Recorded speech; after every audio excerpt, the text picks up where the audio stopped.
Okay, so we had a TSB on the valve cover being bad, right? Yeah. And what that was it was leaking right out of this area right in here. There's a little vent, and it was sucking a lot of air. And you could really hear it. And it was acting up really bad. And then we look over at our fuel trims over here, and you can see they're high short-term, high long-term. And then look at the mass airflow, what it's reading and what it's calculated to read. It's after that valve cover was put in. Right. So those trims are way too freaking high. Now here's the interesting thing. You can't hear a vacuum leak, can't tell nothing. And I have the fix to this in my pocket right here.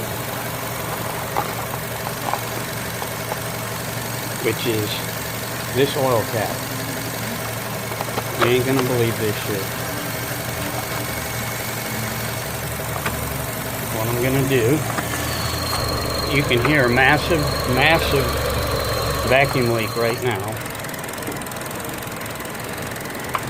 And if we start looking at the fuel trims,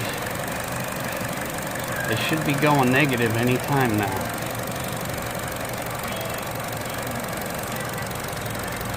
And look at that. They're going counting down, counting down.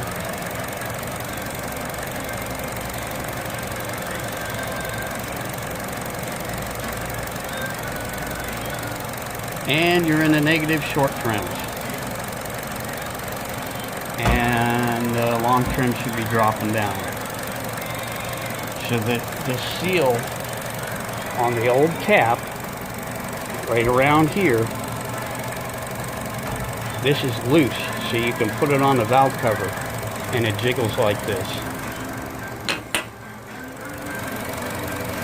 It's the most bizarre thing I've seen. Also, if this dipstick tube has bad O-rings on it, it'll do the same damn thing.